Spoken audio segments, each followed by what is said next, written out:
Welcome to Coffee and the Bull. Out of everybody I called, there was one person with a valid reason why they didn't answer the phone. Again, we're not talking about 4 in the morning. We're talking about 9:30 in the morning. And they were at the gym, so they just didn't have their phone on them. And I know it's hard to believe in today's society, but legitimately, this is a person I know did not have their phone on them. And then I call Mike, hey, man, this is a situation. He's like, all right, be there in a minute. Got to get dressed, and I'll head that way. And it dawned on me, I got a buddy right around the corner. And I called him up. I said, hey, this is a situation. And within 10 minutes, he's there. On the spot. We tried to jump my truck. We tried to figure everything else out. Ended up having to trade it in because it was just, the truck was done. It didn't have a good life. Right. But I talked to that guy later, and I said to him, I said, I want you to understand, like, I called so many people. Nobody would show up. Nobody would, come help me. If they even answered at all. And to this day, out of the 8 people I called, only the person that was at the gym has messaged me back to say, hey, what's up? Did you, and they messaged within, I'd say, an hour and a half because they had just gotten to the gym, just put their phone in the locker when my truck broke down. So I told him, hey, this is kind of the situation, and this is where my headspace is at. I said, I want you to understand, like, I know you were at work, and he was not dressed for working on the vehicle. He's a nice dresser. He genuinely is a well-dressed man, and nice shoes and everything else. This dude was in my engine compartment, not caring that he was getting dirty, whatever. His mentality was, I'm here to help. I'm here to help. My buddy's down. I'm going to pick him up. And when I had the conversation with him, and you and I had talked about, there was a moment in his life that he needed help, and nobody came. Nobody helped him out. And that's literally when I said, I want you to understand how much that I value you showing up. And he said, look, man, I've been at the bottom, and there were no hands. Mm-hmm. There were just eyeballs staring down at me as I'm at the bottom of my hole by myself, getting ready to check out. And there's just nothing but eyeballs watching me do it. Nobody reached out. And he said, so when there's somebody that I value and you call me and you say I need X, Y, and Z, baby, I'm showing up from A to Z with whatever we can do. And he did, and he followed through. And that's in my brain, the way that I input that, the way that I store that information is that's another person who's just trying to be better than they were. Right. And, that's where my headspace is at, is I'm not a good person. I'm not a saint. I'm not a savior. I'm literally somebody who at one point in my life was at the bottom, and I'm trying to be better than that person so that I can leave this place with at least the peace of knowing I've changed or made a difference for somebody else after all of the years of not being the person I should be. Right. But I wanted to touch back really quick, and I know I've been kind of going on for a minute. We talked about, like, PTSD and the way that guys, combat veterans and people in first responder situations and how it should be something that people who don't have those experiences are really going, whoa, somebody does have it worse than me and they're struggling, so it's not abnormal that I'm struggling. It doesn't make you less of a person because somebody who's been through something more traumatic is suffering from it. We're all suffering from it. Mm-hmm. But the realization that I think you were trying to get to is if a guy who's been, standing on business and handling it doesn't have an answer, doesn't have a solution, and is struggling the same way somebody who didn't have to walk that path is struggling and not having an answer. One, I think it's because we were never geared or built to handle it.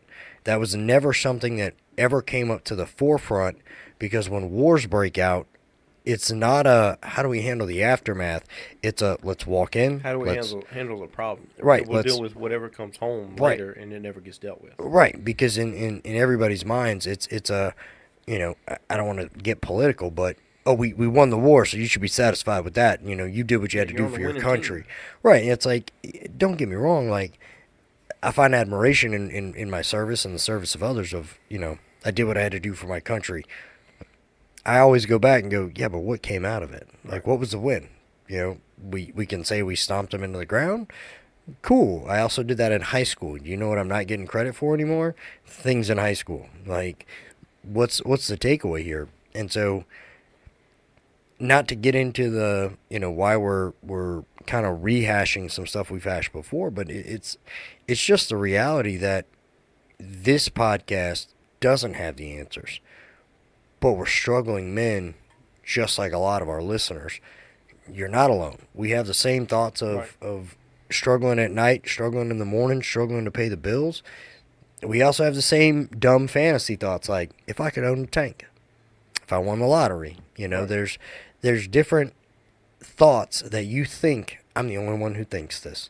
Well, and that's so to kind of serve as an example and to show the listeners that, hey, this is what we're really about. My biggest thing, my biggest monster, for lack of a better term, is, and not trying to throw that term out there too many times, is the fear of being alone. Right. And what I mean by that is, I've got a very close network of friends, not a big network. It's a close network though. Right. Yeah. It's a very small circle, but it's a very solid circle. I've got a very good relationship with my wife. I've got a good job. I'm not rock starring it at work, but I'm also not sitting there and being on the chopping block because right. Nobody thinks you're a dairy farmer. It's so a lot of that's going in the way it needs to go, but also at the same time, I still have those times where I'm driving home and there's things that you don't want to talk to anybody. You just feel like nobody can relate to you. Nobody can connect with where you're at. The biggest thing is, hey, just suck it up. Right. You got this guy's got this going on or whatever. So you need to stop being a little girl about it and kind of man up, for lack of a better term. And that's for me, that was one of the biggest struggles that I had for the longest time was that despite having all these people around me, logically it doesn't make sense for me to feel like I'm alone. Right. But the emotional side of me was like, no, I could leave and nobody's going to care. I could do right. this or whatever.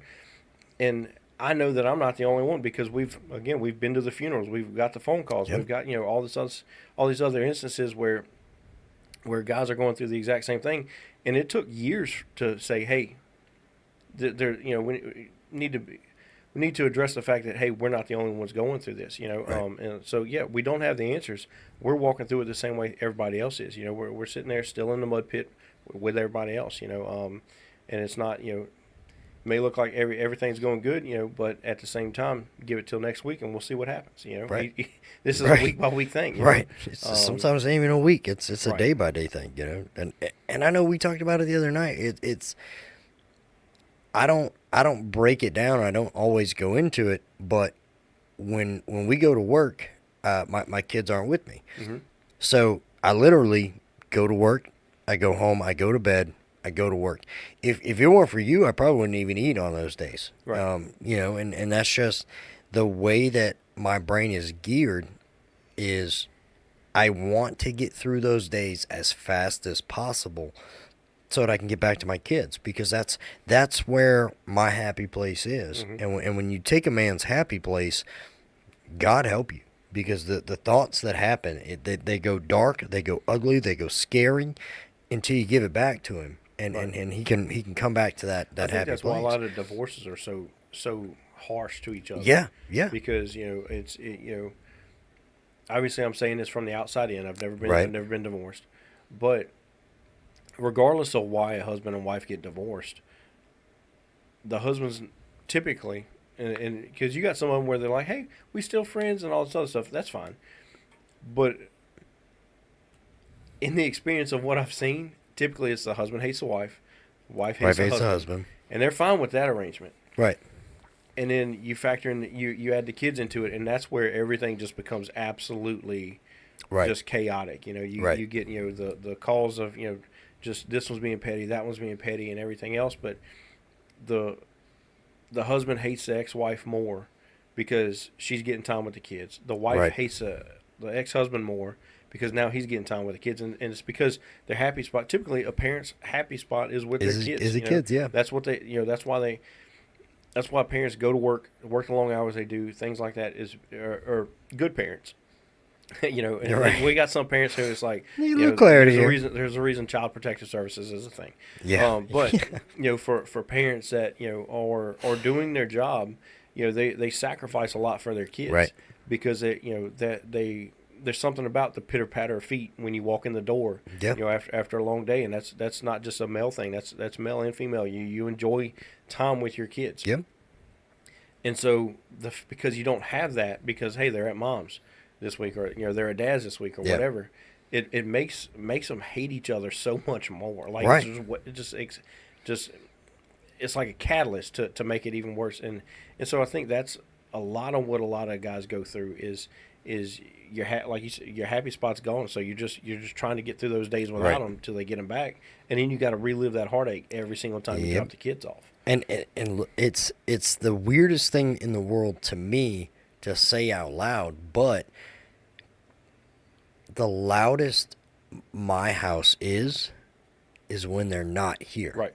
And Right. it's just me And and the home of the air conditioning. yeah, and it's so deafening, their absence. Their absence is the loudest thing in this house. And I'll take a house full of kids going crazy over absolute silence. I'll take the mess. I'll take the food wrappers and the couch, and I'm not happy about it, but I'd rather the food wrappers there than them not here, and it's, I don't ever really give a certain ex-wife credit, but I will say the one thing that she's never denied me, regardless of the arguments or where we're at communicatively, my bad,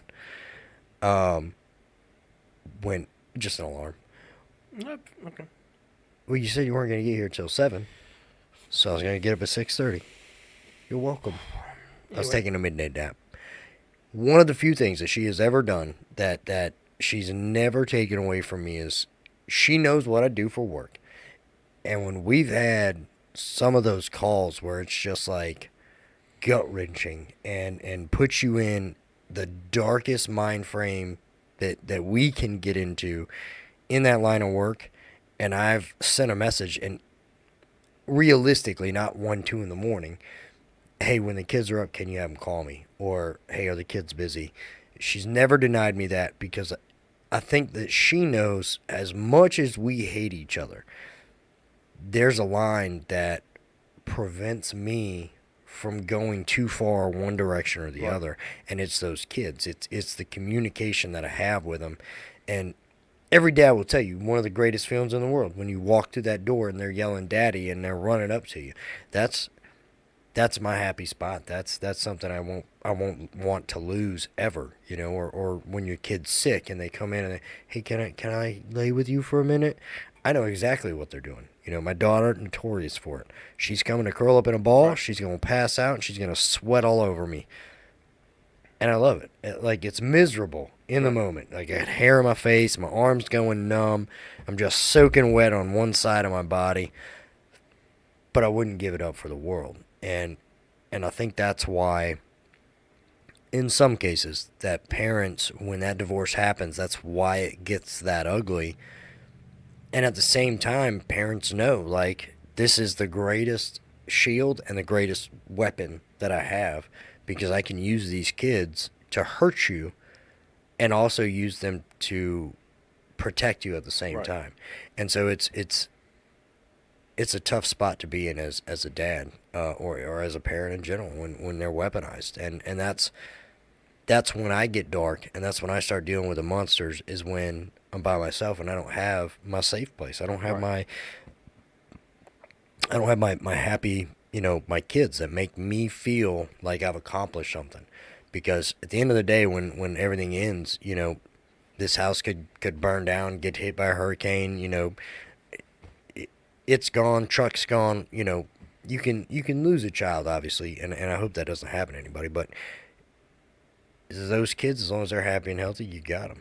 I don't know, that him and his faces. You Man, went real dark there real quick. I did. So, guys, I want to say thank y'all for taking a moment and listening to this episode.